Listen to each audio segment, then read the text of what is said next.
Halo guys, ketemu lagi di vlog gue. Kali ini gue tidak mau nge-vlog panjang-panjang. Intinya gue ingin bercerita sedikit tentang pandemi, ya. Sebenarnya menurut pandangan saya sendiri, kalau pandangan saya salah, mohon maaf. Dan saya harap dengan statement saya ini jangan ada yang tersinggung. Jadikan ini sebagai motivasi dan juga jadikan sebagai perekat hubungan kita antara manusia satu dengan yang lainnya.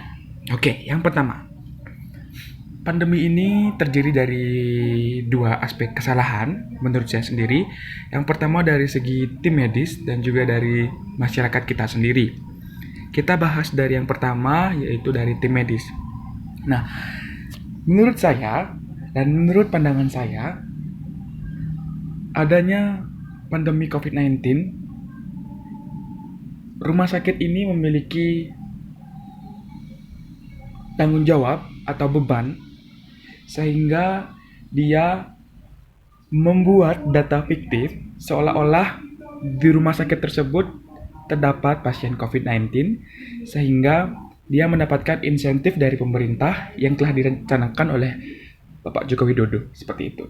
Sebenarnya pemerintah atau Menkes harus bertindak tegas dengan rumah sakit tersebut.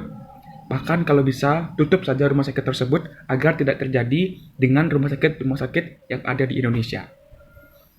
Sudah jelas? Kemudian yang kedua, dari tim medis juga banyak sekali dokter-dokter yang kurang teliti untuk menegakkan suatu diagnosa. Perlu kita ketahui, untuk menegakkan suatu diagnosa memang tidaklah mudah. Kadang memang kita keliru, tetapi kalau bisa untuk dari tim dokter jangan sampai salah untuk menegakkan diagnosa, karena jika kita salah, masyarakat akan membombardir kita dan menyalahkan kita sepenuhnya, seperti itu. Dan memang sih, dari segi masyarakat tidak boleh menyalahkan sepenuhnya dari pihak rumah sakit ataupun dokter, karena kita semuanya adalah manusia yang tidak luput dari kesalahan, seperti itu. Kemudian dari segi masyarakat, ya. Untuk masyarakat sendiri, saya juga mempunyai dua statement. Yang pertama adalah stop berstigma negatif kepada pasien terkonfirmasi COVID-19. Karena dengan kalian berstigma, pasien tersebut akan merasa tersendiri atau dijauhkan atau diasingkan. Sehingga itu akan berefek kepada kesehatan mental beliau, kesehatan psikis, dan tidak adanya interaksi sosial antara pasien dengan warga sekitar. Yang sebelumnya mungkin terjadi kontak yang sangat intens, dan setelah pasien tersebut terindikasi COVID, semua itu berubah. Sehingga angka kematian akibat pandemi ini justru bertambah karena ketidaksiapan mental kita untuk tidak adanya kontak sosial. Sehingga pasien merasa tersendiri, tidak ada penyemangat dan lain sebagainya.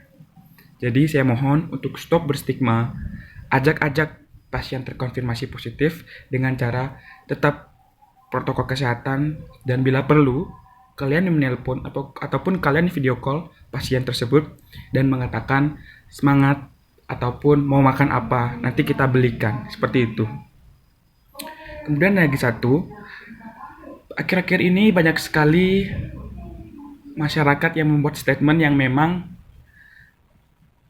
di luar kendali kita, di luar kemampuan presiden juga. Baik itu ada yang mengatakan COVID ini adalah kelas yang dibuat oleh kaum elit dan lain sebagainya. Jujur, saya sendiri tidak tahu apa maksud adanya pandemi seperti ini, saya kurang tahu. Yang jelas, stop membuat status-status yang ingin memperpecah belah kedua pihak, baik dari segi masyarakat dan juga dari masyarakat satu dengan yang lainnya. Sebenarnya kalian sadar tidak? Dengan kalian ikut mengomentari postingan tersebut, ikut membagikan postingan tersebut, mereka itu sangat bangga karena berhasil menggulingkan nilai-nilai Pancasila kita, nilai-nilai luhur kita yang memang dulu sekali sudah berada di Republik Indonesia. Seharusnya kita sebagai generasi muda, generasi milenial maupun pendahulu-pendahulu kita, dengan adanya postingan orang-orang yang mengatakan COVID ini adalah dibuat-buat, COVID ini dibuat oleh si A, si B, kita sebagai warga negara cukup menerapkan protokol kesehatan saja tanpa perlu memikirkan apapun yang terjadi ke depannya. Kita harus bahu-membahu untuk menyelesaikan permasalahan ini.